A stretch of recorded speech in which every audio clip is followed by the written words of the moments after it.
The art of interior design is complex. I think most people recognize that it is a visual art, but for me, being an interior designer is more about creating a feeling in a space. That's another thing that I try to do as a designer. Like, a lot of times people will pick a style that they love, but sometimes they don't always think about like who's in the space and how's it going to feel for those people. So I'm really like an advocate for that. Like, your space needs to reflect who you are. You need to feel good, in the space that you have. In today's Road to 1000 episode, we venture off to Tampa, Florida, where we meet with Christina, an interior designer that is blazing her way in the design industry.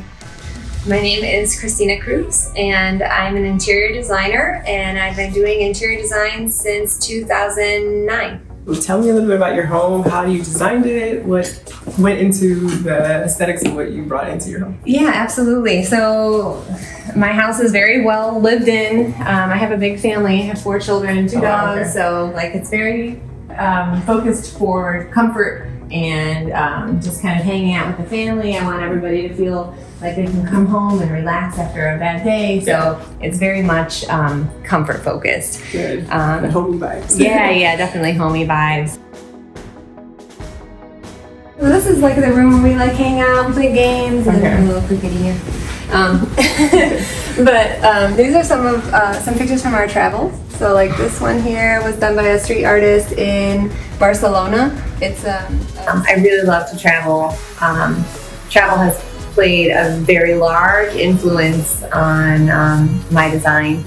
I love taking things that I found in places all over the world and kind of infusing them into every little bit of my design, which is famously designed by Gaudi, who I'm also a giant architect fan, so he's one of my favorite architects. It's something that I really enjoy, and it brings a lot of pleasure to me to see pieces, even in my own home, like pieces of places that I've been. So you said that you like architecture, so does interior design influence that at all, or is it just kind of like a separate thing? I think they're kind of all interrelated. Okay. So, when you do interior design, so much is dependent on the architecture. I really like to kind of follow the architecture. The architecture kind of sets the tone for what the interior design for the home should be. Gotcha. So you never want, it's always kind of good to have a blend. Like, we have a blend. I have a Mediterranean style home, and I have kind of a mix, right, of like modern vibes along with like stuff from my travels in old world. But I do feel like the architecture does sort of dictate where the interior design goes. So you don't want to ever have like a super big conflict with what's happening with the architecture. You want it all to kind of come together nicely. As we walk through the home. So this is our living room, and we just recently put in a fireplace, which nobody needs in Florida, but it does give you like a sense of coziness. It's evident that details matter to Christina, from the hanging lights, the art pieces, down to the furniture selection. I did this dark green velvet, which I'm kind of just obsessed with green. Yeah. But it does feel like super earthy and cozy, and even though it feels kind of elevated, it doesn't feel like a space that you're afraid to sit on. So everybody like kind of piles in here. We watch movies in here. I'm a big UFC fan, so we do like fight nights in here as well. Everything has a purpose, and not just for aesthetics, like this 110-year-old piano. My children all play music as well. So my middle daughter loves piano. That's actually her piano. His name is Alexander. He's 110 years old.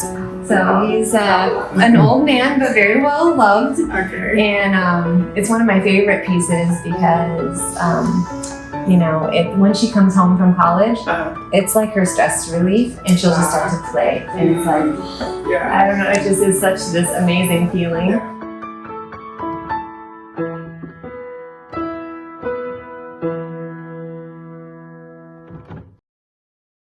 I am a mom to 4 amazing kids, Jasmine, Gabby, Sophie, and Nico, my only boy.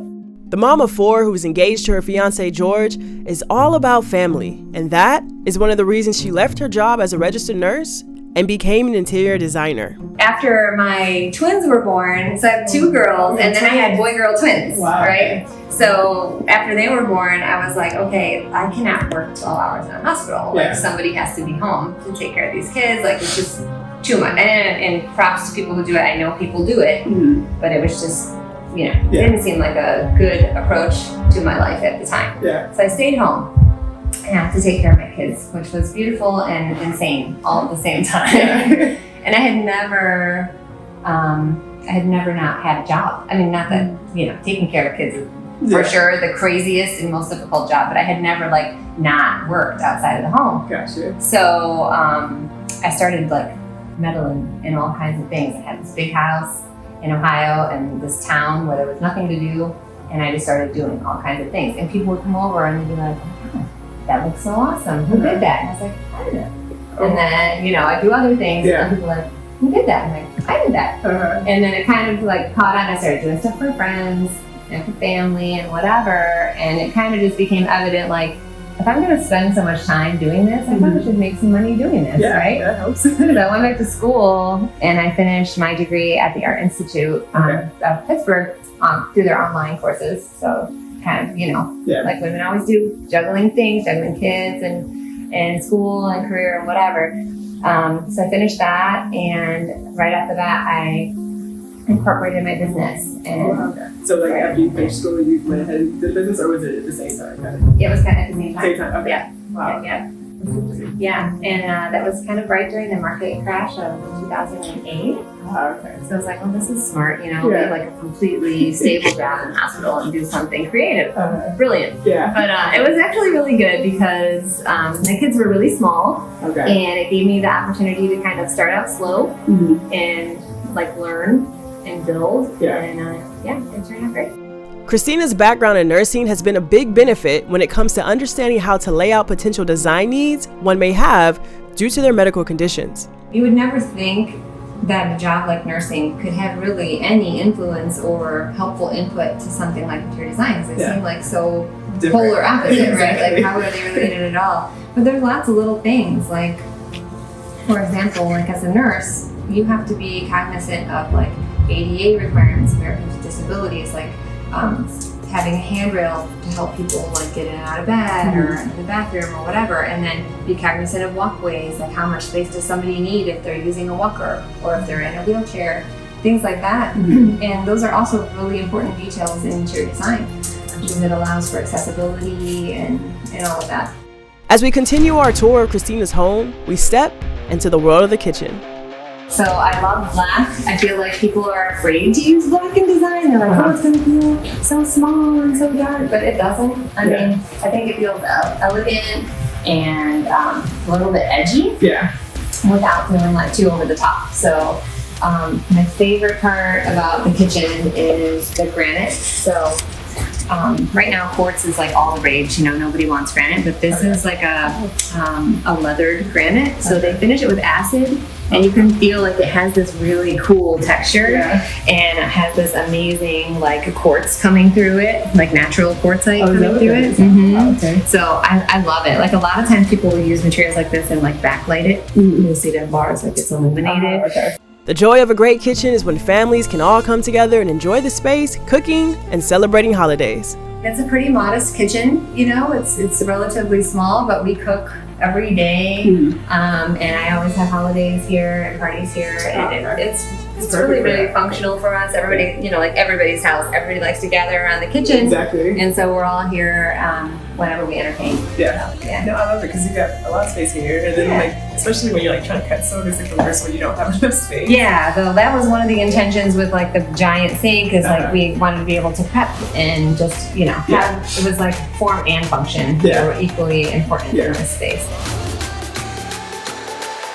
Like for people like say if they're like, well, I love to cook, or maybe I don't love to cook, like how do you determine what's going to work functionally for them in this space? Yeah, so there's lots of guidelines, and there's actually a lot of codes that go into creating kitchens.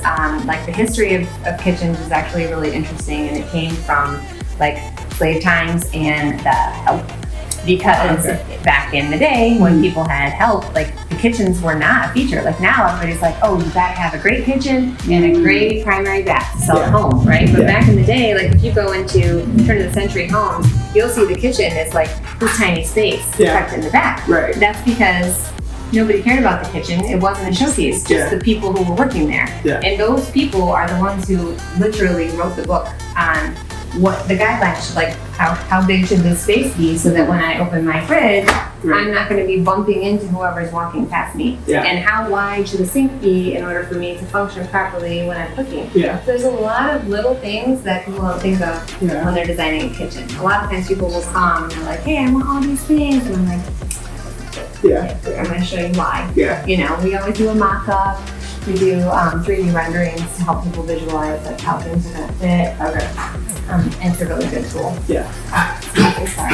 We interrupt this program to introduce the two stars of our show. I have my Chesapeare, who is 15, and Genki Sudo, who is 8, and they were both rescues. And cut. Hi, we were already here. Hi. Now back to your regular programming. In any business, it's always important to understand what is trending and how it can impact your business. Having a pulse in the world of fashion, believe it or not, gives Christina an advantage to knowing what trends to expect in the interior design world. Fashion is an entirely different animal, of course, but I mean, it's funny because I still follow fashion because I love it. So I'm always watching like New York Fashion Week, and I was like, ooh, this color is trending. In 2 years, it's going to cross over to interior design. So I feel like I'm always a little bit ahead. It gives me a little bit of a cheat, which is nice. No, that's really good. And I wouldn't even think about that because I wouldn't think what happens in fashion would happen in interior, but it does make sense. It's a delay. There's definitely a delay, and it probably comes from the processes of like having to manufacture like furniture and that sort of thing. Where fashion is fast. Fashion is fast and furious. You know, it's here and it's gone.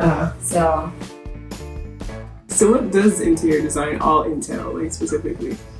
So that's a great question, because I think a lot of times people just assume like, oh, you're gonna pick pretty things. Like, or people will be like, oh, I love your job. Oh, that's such a glamorous job. You just pick pretty things. And you're like, sure, you know. But really, like for us, we're a full-scale interior design company. So like, for example, we'll work with a builder or an architect hand in hand and develop an entire floor plan.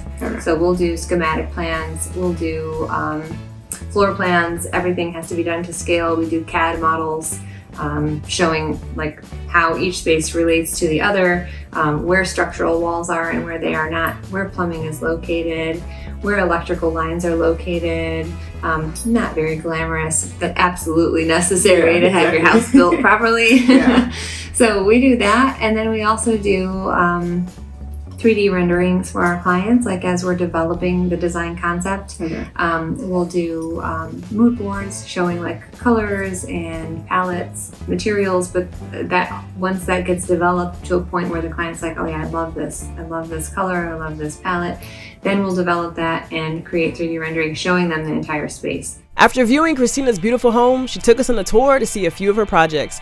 First up is a new build that our team is currently working on. So this is a new construction property for Zenon Homes. So it's one of my custom builders that I contract with. So this is a single family, mom and dad, and one daughter. Yep. And then they have this waterfront, which just makes it really nice and beautiful. Gives you a sense of privacy. That's up to conservation. So they won't like build anything over there. So this house is going to be Spanish Revival style. So we're integrating a lot of arches. You can't really tell right now, but the farthest windows on the right and all the way to the left are going to have arched tops. So what are things like the average person wouldn't think to look for when it comes to like interior design work or getting their house remodeled or anything like that? I think that probably the biggest thing would be budget. I think that because of things like HGTV, a lot of times budget is misrepresented as to how much things cost. I also think like when someone is delving into an interior design project, it's really helpful for them to understand like what other disciplines are going to have to be involved. Like if we're just doing, I don't know, furniture and window treatments, you know, it's just us and it's great, and that's the only budget you need to kind of capture. But if you're doing a bathroom renovation, we're talking about involving like a licensed contractor and just kind of setting yourself up mentally for like the budget that's going to be necessary to involve all of those disciplines. So this is going to be a groin vault ceiling. So it's going to arch up to the center on all sides and meet in the middle. And we'll have a hanging light fixture, and that's going to be all finished with Venetian plaster. So super excited to see that. So this is the foyer. Congratulations. Yes. So this is gonna be like open space windows? So this is the great room, and then this is going to be this very large arch with an electric fireplace. Okay. And then we're going to have wood beams across the top, just kind of like with that Spanish vibe. Okay. And then this is going to be all sliding doors.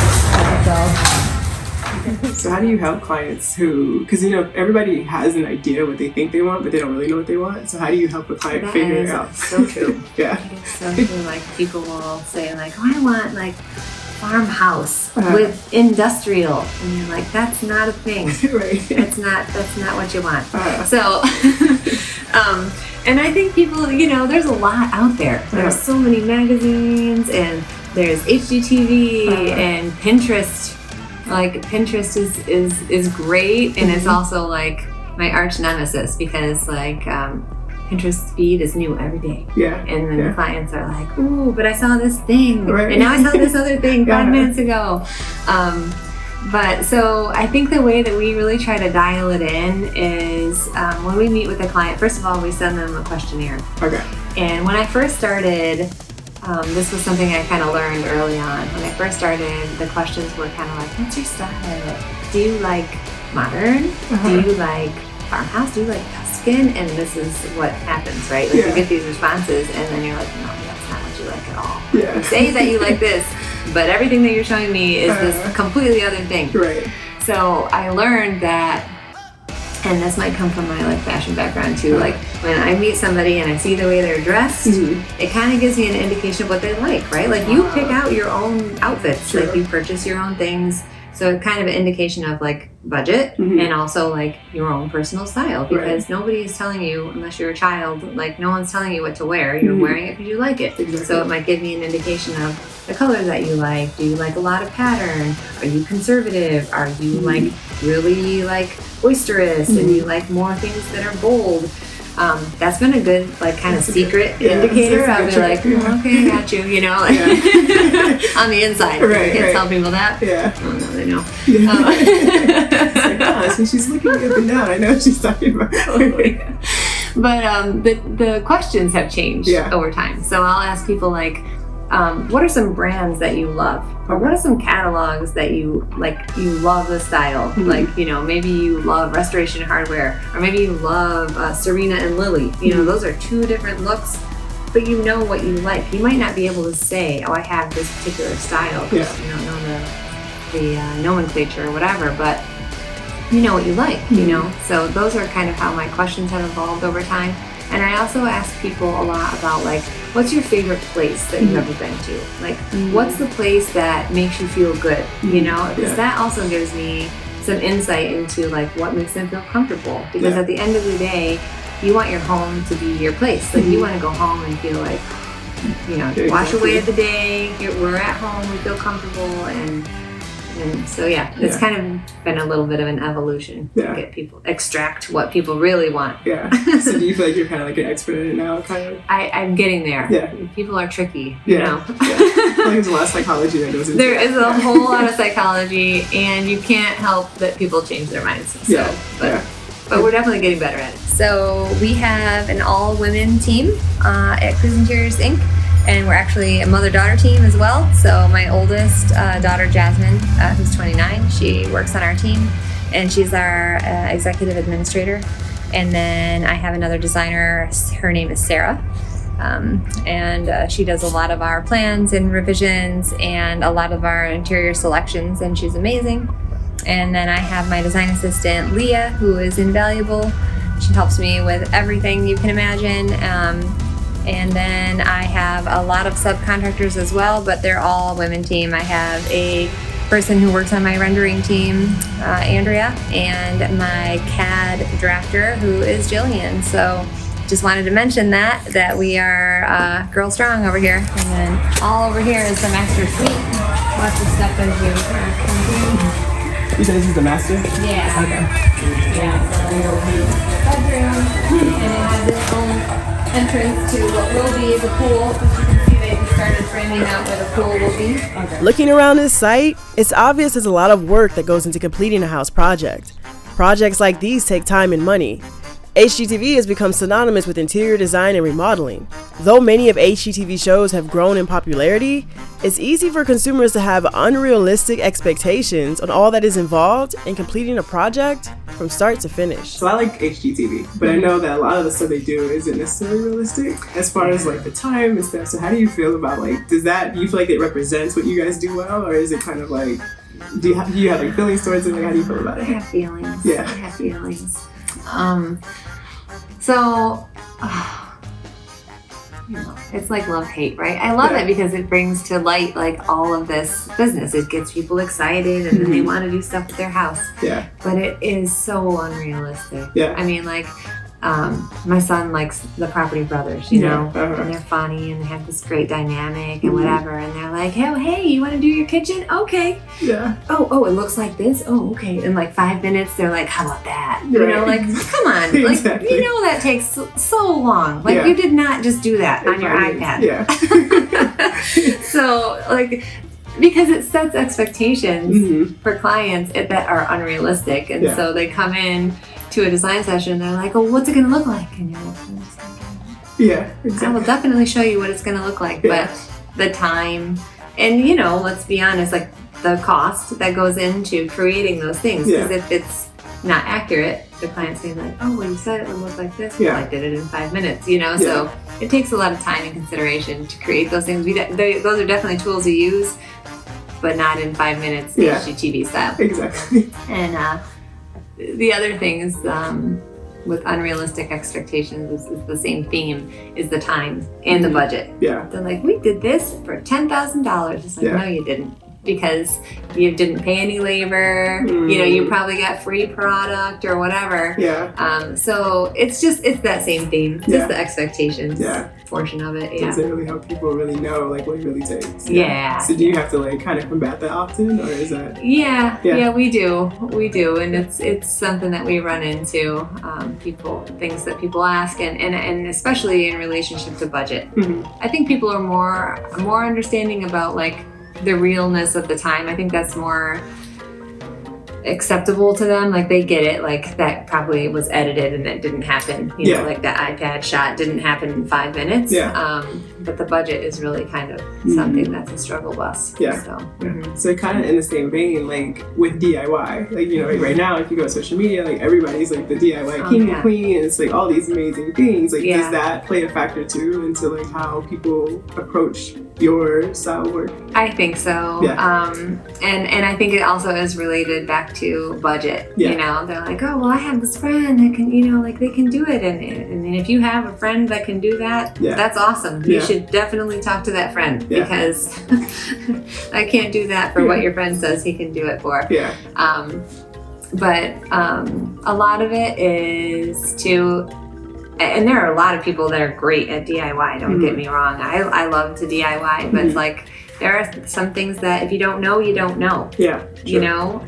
And so they might be showing you that you can do this amazing wainscoting, but what they didn't tell you is like that you have to like skin the wall first, and that you have to have somebody remove your electrical that was there before or whatever. They're just showing you like the start and then this amazing after photo. What is that kind of dynamic like, working with a contractor, got a client? How's that dynamic work?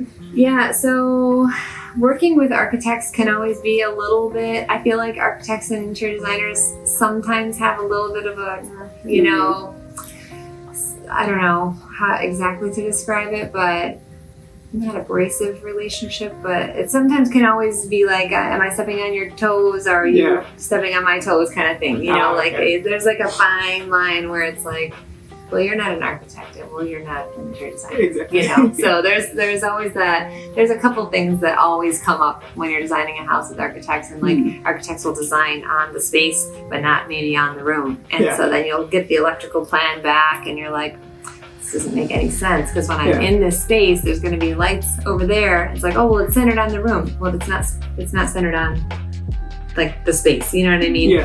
So there's always things that kind of differ, and there's a difference of opinion with approach.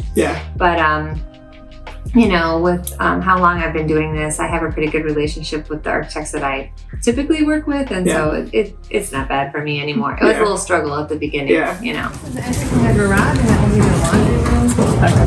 And then this is their wet bar. You can see here, on top of that. And just locations of where stuff's going to be. Okay. It's easy to see how interior design is its own art form. As artists, we love being able to express ourselves and are big on staying true to who we are. However, there is a business component when it comes to selling our art. We have to find a way to make money. So how does one balance being an artist and a business person? I know for artists, it's sometimes hard to like distinguish between art and business, because it's like, well, I feel like I'm selling out if I, you know, do this, but in order for you to be profitable, you kind of have to do certain things that business calls. So how have you been able to like find that separation? I think that is a brilliant question, and I think it's an underestimated feeling, right? Mm-hmm. Because I think all artists, or at least most artists, probably feel the same thing. Yeah. Because any kind of art that you do, whether it's like photography or painting or interior design, or like fashion design or whatever, the work that you create, even if it's for somebody else, is very personal. Mm-hmm. Like it's always, even if it's a different style than I love or whatever, it is a personal reflection, right? Of like your curation of what you think this person wants, like what you have curated for this person. Mm-hmm. It definitely takes on a personal sort of feel, and yeah, it's difficult to quantify that. You know.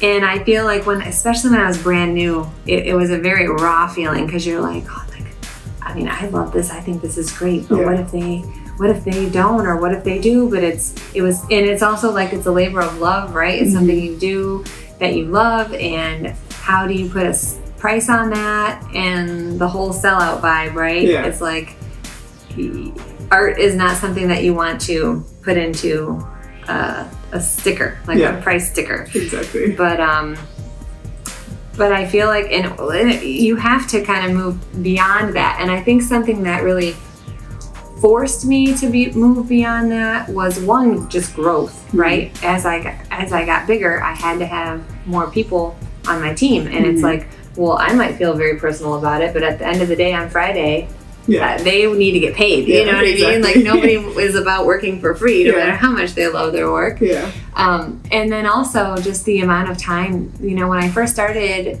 my business was so small, and I would take, you know, 1 or 2 projects. But it became, I mean, like, I have 42 houses right now in total, between like the personal clients and the builders that I contract with. I mean, like, when you were talking about doing that many projects at once, I'm spending all of my time working. And so, like, when you're working all of the time, it has to be for something, right? Exactly. Like, you can't like just be broke and work all the time. Like, very true. Like, one day I'm going to retire, I hope. So so it just becomes a fact of reality that you have to quantify, you know, what you do. And I think the learning to, and this is just part of, I think, growth as a person and growth as a woman in general, learning to value yourself and learning to value what you do. And in our society, value has a dollar amount attached to it. Sustainability is a hot topic throughout the world. According to the Environmental Protection Agency, it is estimated that the construction and demolition industry produces about 230 million to 600 million tons of waste each year to the landfills in the U.S. alone. C&D debris accounted for more than twice the amount of generated municipal solid waste in just 1 year. So how does Christina and her team help to combat such issues? In our industry, we're really responsible, like the construction and interior design business, we're responsible for a lot of what goes into the landfill. So my sentiment is like, I want to at least try to offset that. So if I'm starting something, I want to specify a material that's certified to be cradle to cradle, meaning that manufacturer is responsible in its manufacturing of the goods and taking back the goods at the end of its lifespan and recycling it into something else. And not too many manufacturers have gotten on board, but we're seeing it happen slowly. with furniture, with textiles, carpets, upholstery, that kind of stuff. And that's been really great. Even countertops, like we're seeing a lot of recycled post-consumer content, which is really great. So, you know, we can only take responsibility for the actions that we do going forward. And so we do that with our specification process. We also try to minimize landfill, like when we're doing renovations. And I think I mentioned this maybe before, but anytime we're doing renovations on a project where the product is still good, but maybe it's dated and the client just wants something new, we always take those things and donate them to Habitat for Humanity and other places that will accept donations, because they can repurpose those. So that's smart, and then they can use it for whatever. Moving on to our next project, we take a tour of a house that Christina and her team have done some major renovations to. That's the panel. That's a quarter-inch door. So we had to do something in the corner. So all these are just sitting here. Nothing's nailed in. I like it. So I want to see if that's okay. I think that's beautiful. Okay. Yeah, we had extra, so I figured, hey, let me throw something together. Yeah, it looks really good. Okay. I like it a lot. I think it looks better. Yeah. Yeah. And give it some detail. So. Oh, this is pretty, right? Oh yeah, this good. is really nice. I think she'll like. Oh, she saw it, right? Yeah, she loves it. With so many projects on her plate, how does the mother of four find a work-life balance? That's a tricky one. I feel like I probably don't do as good of a job as I should, especially with my personal life, because, you know, as a mom, your kids come first and that's it, you know? And then work. I feel a very tight responsibility to my work, not only because it's my company, but it's just my personality. You know, when I worked for someone else, it was the same. When I worked in the hospital, it was the same. It's just my personality. And I won't let something, I don't want to disappoint people, and I don't want to like drop something that I'm responsible for. And so I know, like, I suffer, like my personal life suffers. And like I always tell my friends, I don't know why you guys are still my friends, but I really appreciate that you are, because I can never go anywhere or do fun stuff, you know. I squeeze it in when I can, and it's usually something big, like, oh, let's take a trip, you know, because it's like all planned or whatever. But yeah, I think probably other people do a better job than me of balancing everything.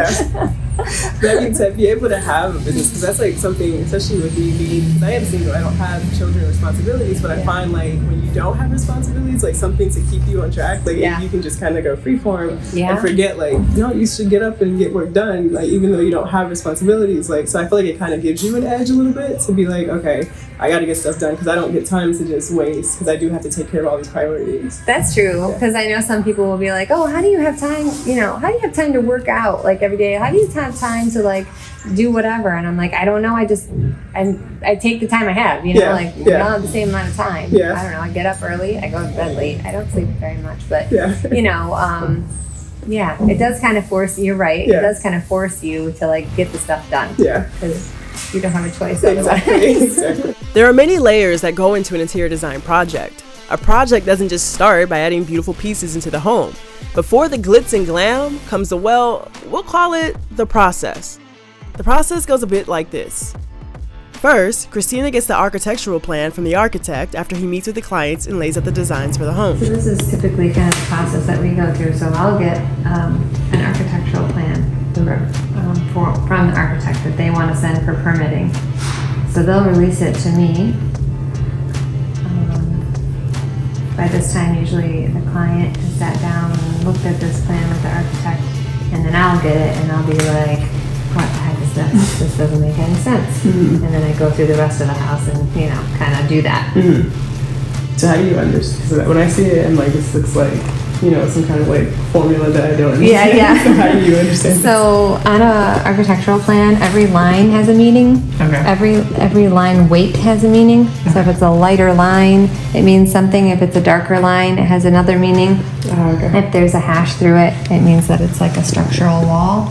So everything that's marked on here has a meaning. And then you'll see like every room has a label, every window has a label, and then there should be a corresponding schedule to tell you what each of those things mean. So like over here, you can see they've placed in a legend, which they don't always do, which this is nice so that you can tell this is going to be a concrete masonry wall.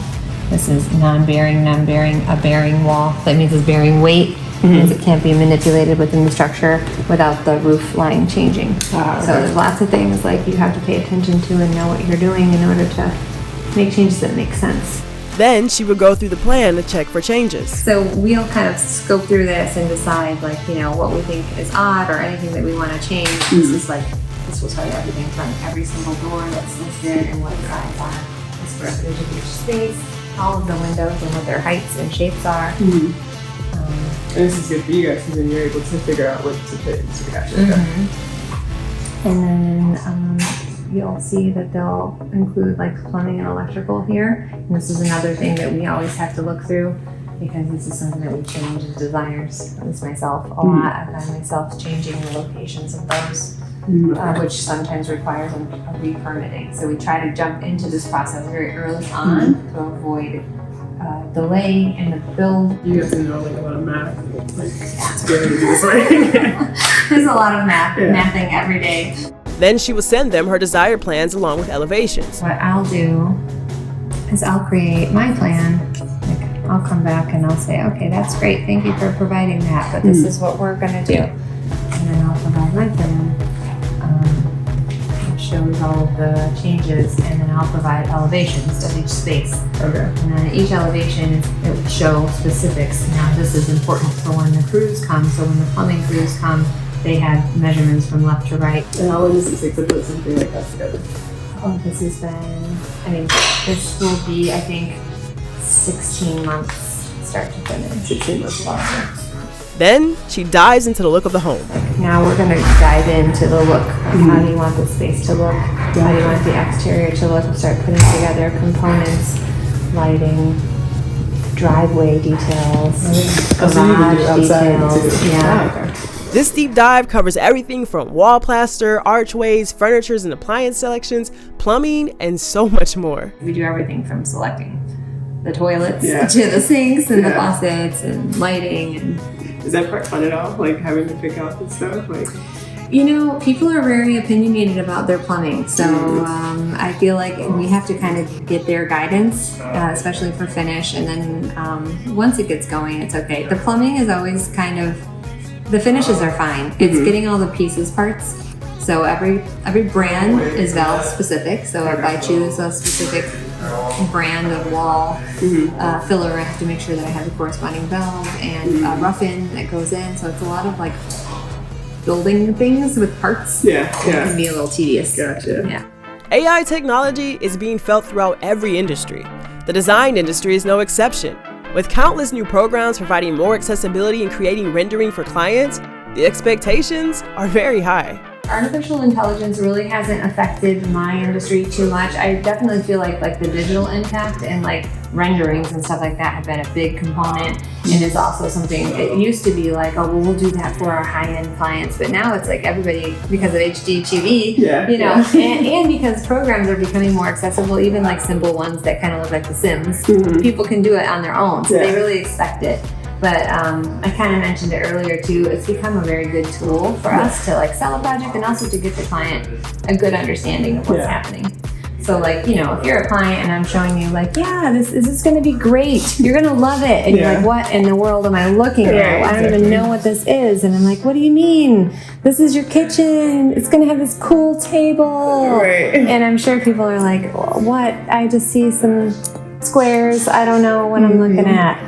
And, we do these elevations, but if you look at this and then I say, okay, let me just show you what I mean. And then when you say elevation, what is that? That means the face of something. So it could be the elevation of an exterior. It could be looking at that cabinet. It's a drawing of the face of something. Gotcha. Okay. So, but if you see that little line drawing that I just showed you, the elevation, but then you see this, you're now I got it. That's way easier. Now it looks like a photo. So now the client can really understand what they should expect and what they're going to get. Now, occasionally you have that client that's but my backyard doesn't look like that. That's okay. Looking at this data to me is like looking at a foreign language. However, for Christina, This is totally her language.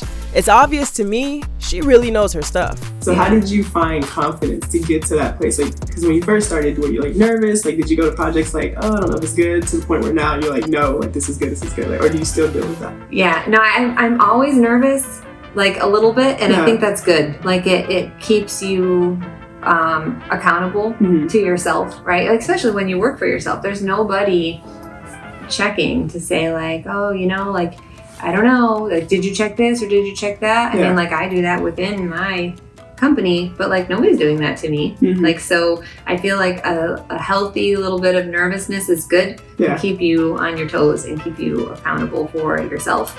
But it definitely isn't like, you know, when I first started, I can remember the very first little job I got, my official, like, paid gig, you know, it was window treatments. Like, we do window treatments, like, for every job, like, it's not even a thought. Like, you pick the fabric and you do the size and the hardware, and it's just like, okay, what else we have? You know, it's just another thing. But it was my first paid job, and I was like, I mean, I literally had a nightmare the night before the install that, like, we went to put it up and everything fell down. You know, like, all the curtains fell down and, like, the drywall came off. And, like, think about that now. It's, like, so ridiculous. It's such a small little nothing job, you know? But it's all relative. So when you're first starting, you're nervous about everything. Are people going to like it? Is it going to be good enough? Is it going to be the right size or whatever? But, you know, with practice and time, you have all of that knowledge base. And I think the nervousness for me is more like I know my clients, I get to know my clients well enough. I know what they're going to like and what they're not going to like, and I keep them involved in the process. It's more like, am I going to feel satisfied with it? Is it going to hold up to my standard? And then I still always feel like, because this is an artist thing, right? It goes back to that everything being personal. When you publish something, you're like, people are gonna hate this, and they're gonna pick on me for this or that. They're gonna be like, oh, why did you keep that outlet white when it's on a black wall? And, you know, oh, this finish could have been so much better. And weird, like that self-doubt that kind of always creeps in when you do something that has a personal attachment. Yeah, it's always interesting trying to, like, deal with that or balance with that, especially because you're like, you don't want to care what people think, but at the same time you do. So it's like finding that balance to be like, no, this is good. It's okay. For sure. Interior design doesn't only take into account the basic concepts like function, balance, and emphasis to create a beautiful and harmonious space, but it also takes into consideration the needs of the people that will be visiting or living there. So how do you guys pick out, like, the different types of curtains? How do you guys do that? Yeah, so it kind of starts at the concept, you know, like when we're trying to get the feel for the space, like knowing that this is kind of a sort of a swanky, high-end area where he's sometimes working from home, but the majority of the time he's out of the office. And then they use the space for, like, entertaining and doing wine tasting. It was like, okay, we wanted to kind of exude that feeling of, like, being in a wine room where it's usually a little dark, it's very comfortable. So we put layered lighting. You could see as kind of, I was turning it on, like, you can dim everything way down and make it dark and nice ambient lighting, or you can put it on for a lot of function. And then we created this little seating area here so that everybody can have, like, a wine tasting, and then they have a 2,000 bottle wine room. Oh wow, I didn't see that. In here, okay. So as the color concept and palette started to come together, you know, I picked this velvet, which I thought would just feel like very luxurious. And then we picked a paint color to be like tone on tone monochromatic, and kind of grew from there. So a lot of times people want to start with paint, and I never allow that to happen because you might love a paint color, but it's so dependent on what you're pairing it with. And paint can definitely change color depending on the time of the day, how much cloud coverage you have in the sky, as well as the temperature of the lighting that you use within a space. So in here, we intentionally used a warm light because of the overall feel that we wanted. And we also had these existing floors that we had to sort of work with, which are not the easiest tone to work with. So we tried to use this warm tone of light to kind of reflect that warmth that's in the floor. And when we chose some accent pieces like the wallpaper that you're seeing over there, we also chose a very warm coppery undertone to kind of filter back to that light. So yeah, it was very helpful. So you definitely, there's a lot of layers that you need to know. It's not just like slap something on and call it a day. Yeah, Like, no, you have to know how everything is going to relate to the next thing and what it's going to be next to Yeah. and how's it going to feel when it's all together in a space. And I'll show you happily the before pictures too from this one. Oh wow. Oh wow. Love it. Different. Those even more bigger. Now where you guys did it. Interesting. Yeah, it brings so much. You brought so much character to the space. COVID had a severe impact on most industries. Though it has been a few years since COVID hit, the impact is still felt in the interior design world. So you can see like we're still suffering the consequences of pandemic mode because we're missing a chair. This desk chair's been rescheduled for like 3 times now. I think it's supposed to come in December. So, yeah. Every room has its own needs and designs. A key part of design is knowing how to choose the right fabrics and materials for the space. So this is going to be her runner for the floor. And then we're doing a bench, so it's going to have a couple pillows. So we'll have this nice tan one with a lot of texture. And then the bench fabric will be this linen. And then these will be our other pillow fabrics. So just to bring a little fun, little life to the laundry room. So this is going to be like a bench area, kind of like a drop zone. So they're coming in from their garage and you have keys and jackets and whatever. We're going to place some hooks here so that you can hang umbrellas, jackets. And then this is where the bench is going to go that I was speaking about earlier. So there'll be a wooden top and then there'll be a cushion with all of the pillows and then the rug runner will go here. It's so important to emphasize this for people who desire to have interior design, construction, or renovations done. Looking at all this, literally, you do that in like 5 minutes. Like, Come on, done. Tell me what you want. I'll do it in 5 minutes. I'm like, that's not a 5-minute Right, thing. and you can understand why you're like, really? Don't do that. Yeah. Don't set me up for that. Yeah, exactly. I think timeline is something that people struggle with too. There's been a lot of delays because of the pandemic, because of whatever. I mean, like all of the things that we can all list. Yeah. There's been a lot of delays with furniture deliveries, specialty items, and that sort of thing. So I think like just kind of having a realistic expectation for timelines is good, because we kind of live in a instant gratification sort of society. Yeah, exactly. And real life doesn't work that way. Yeah, exactly. Wish it would, but it does not. Me too. So it was red before. Red, bright red. Yep. And it also had this like really big like awkward space between the toilet and the wall. It's like she had flowers there, so I was like, well, let's not do that. What is your thoughts like when you see your projects, whether from start to finish, like what it goes through your mind, like when you see your completed work and knowing that you had a hand in that? Yeah, I think it's really satisfying. Yeah. Like, because it's so much work and it also is so much work over so large of a length of time that like when you finally see everything coming together, it's just really satisfying. It's just all of that time that you spent toiling and reworking, and then you see the end result and it's just like, this is great, It's amazing. Yeah. So what would you say to your like former self, like when you were first starting off, like what would you say to her now being where you're at? Like what would you tell her? I would say think bigger. Like I'm always trying to like think bigger. Yeah. And I think that's good advice, like for anybody, no matter what you're doing. Sometimes it's hard to think big when you're busy because you're just trying to get done. Like we're all just trying to get through the day and get the tasks off of our list, But I think it's really important to not think about where you are, but to think about where you want to go, because it's the only way to get there. You have to just constantly push yourself and just think big. Yeah. And if people wanted to reach you, how could they reach you? So you can reach me on my website, which is www.cruiseinteriorsinc.com, or you can reach me on Instagram at cruiseinteriorinc. Of course, there's still one more thing we must know. Fun fact about me. I play jiu-jitsu, which I love. It is a mixed martial arts. It's a super high contact sport. Very sweaty and gross, and I love it. And what else? I'm a dancer, so I do all kinds of dancing, ballroom dancing, Latin dancing.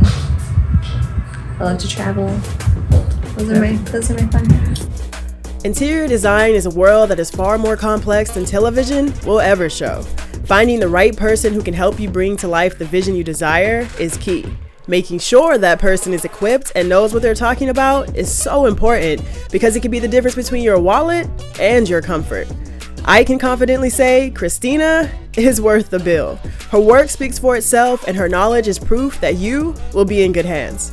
Thank you, Christina, for inviting us into your world and reminding us all the importance of learning, knowing your stuff, and hiring a good interior designer. Here's to a bright future and continuing success for Christina and her team. This is the road to 1,000 with 996 more to go. We'll be back in 2023 with all new episodes. As always, thanks for watching. Be sure to like this video and check out any episodes you may have missed. And I look forward to seeing you in the new year. Happy holidays, and don't forget to subscribe for more explorations, discoveries, and truths. Thanks again for watching. My name is Ruth, and I'm out.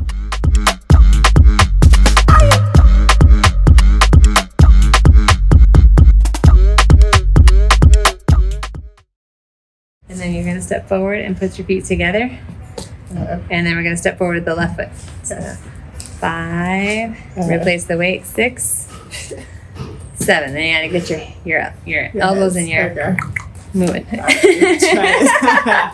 Oh man, so if I don't look good on this, it's Christina's fault. No, it's not my fault. I was the teacher.